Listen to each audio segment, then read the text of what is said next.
ఏకత్వం ఉండదు. కుటుంబంలో ఒకరికి ఒక్కొక్క ఆలోచన, ఒకరు చెప్పేది ఒకరికి నచ్చదు. కుటుంబంలో కలిసి మాట్లాడుకుని ఎన్ని రోజులైంది? కుటుంబంలో కలిసి అందరు కలిసి భోజనం చేసి ఎన్ని రోజులైంది? యాకోబును అంతకు ముందే దేవుడు వాగ్దానం చేసి నేను నిన్ను కుటుంబాన్ని దీవిస్తాను అని చెప్పాడు. కానీ సాతాను ఏం చేశాడు? ఆ కుటుంబాన్ని పాడు చేశాడు. ఆ కుటుంబంలో నెమ్మది లేకుండా, సమాధానం లేకుండా యాకోబు ఏడుస్తాడు. ఏంటి నా కుటుంబం పరిస్థితి ఇలాగ అయిపోయిందని. ఈరోజు కుటుంబంలో పరిస్థితి సరిగా ఉండట్లేదు. కుటుంబాలలో ఎవరు ఎట్లా చేస్తున్నారో తెలియదు. ఎవరికి నచ్చినట్టు వాళ్ళు చేస్తూ ఉన్నారు. కూతురు నాన్న మాటినట్లేదు, కొడుకులు నాన్న మాటినట్లేదు. అమ్మ నాన్నలు ఏడుస్తూ కూర్చోవలసిన పరిస్థితి. చేతులు దాటిపోయారు, మన చేతులు దాటిపోయారు. కుటుంబాలలో నెమ్మది లేకుండా, కుటుంబాల్లో సంతోషం లేకుండా సాతానుడు కుటుంబాలను పాడు చేస్తూ ఉన్నాడు. విధేయత ఉండదు, ఐక్యమత్యం ఉండదు, ఏకత్వం ఉండదు. కుటుంబంలో ఒకరికి ఒక్కొక్క ఆలోచన, ఒకరు చెప్పేది ఒకరికి నచ్చదు. ఎవరికి నచ్చినట్టు వారు. ఇక్కడ యాకోబు కుటుంబం అలా చెదిరిపోయింది.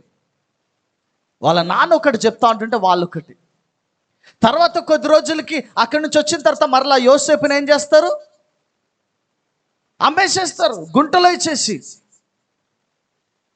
ఆ కుటుంబము పాడు చేయాలని, ఆ కుటుంబం నాశనం అయిపోవాలని, యాకోబు దుఃఖముతోటి ఉండాలని యాకోబు అంటాడు, నేను ఏడుస్తూ ఏడుస్తూ ఏడుస్తూనే ఇక నేను నా పితరుల దగ్గరికి వెళ్ళాలా, దేవుడి దగ్గరికి వెళ్ళిపోవాలా, ఏడుస్తూనే చచ్చిపోవాలా. ఎందుకంటే తన జీవితము అంత పాడైపోయింది. తన కుటుంబం, తను ప్రేమించిన భార్య చనిపోయింది. తన కుమార్తె జీవితం అలాగే అయిపోయింది. కుమారులు హంతకులు అయిపోయారు. సొంత తమ్ముడిని ద్వేషించి సొంత తమ్ముడిని ఇతరులకు అమ్మేశారంటే మీకు అర్థమవుతుంది ఆ విషయం. అంత ద్వేషం ఉంటుందా? సొంత తమ్ముడిని. ఈ రోజుల్లో లాగా ఎక్కడికైనా పోతే మనకు తెలుస్తుంది, ఫోన్ చేయొచ్చు, మళ్ళీ కలవచ్చు, టెక్నాలజీ ఉంది. ఆ రోజుల్లో పోయాడంటే ఎటు పోయాడో కూడా తెలియదు. కుటుంబం ఎంత చెదిరిపోయింది, ఎంత పాడైపోయింది. ప్రేమలు లేవు. ఒకరినొకరు ప్రేమించుకోవడం, ఒకరినొకరు క్షమించుకోవడం. కుటుంబం అంటే ఆ నెమ్మది లేదు. ఉన్నారు, డబ్బులు వస్తా ఉన్నాయి, తింటున్నారు, చేస్తున్నారు, కానీ నెమ్మది లేదు. యాకోబుకి నెమ్మది లేదు. అలా కొడుకు ఏమైపోయాడో, అలా భార్య అట్లా చనిపోయింది, కూతురు జీవితం ఇట్లా అయిపోయింది, వీళ్ళేమో ఇట్లా ఉన్నారు. ఇష్టానుసారంగా వాళ్ళు ఎటు పోతారో తెలియదంట. ఆ గొర్రెలను మేపుతూ మేపుతూ అటుపోయి ఇటుపోయి ఇష్టం వచ్చినట్టు తిరుగుడు, లెక్క ఏం లేదు. అందుకనే యోసేపును పంపిస్తాడు, ఏమైపోయింది మీ అన్నలు ఇంకా రాలేదు, వెళ్ళి చూడు. ఈరోజు కుటుంబంలో ఎవరు ఎప్పుడు వెళ్తున్నారు, ఎవరు ఎప్పుడు వస్తున్నారు, ఎవరు ఎట్లా వస్తున్నారు, ఎవరికి ఏమి నచ్చుతుందో కదా, కుటుంబంలో ఏమవుతుందో తెలీదు. ఫోన్స్లో బిజీ, జాబ్స్లో బిజీ, పొద్దున్నెళ్ళి రాత్రి వరకు ఉద్యోగాలు. కుటుంబంలో కలిసి మాట్లాడుకుని ఎన్ని రోజులైంది? కుటుంబంలో కలిసి అందరు కలిసి భోజనం చేసి ఎన్ని రోజులైంది? చేస్తున్నాం అసలు?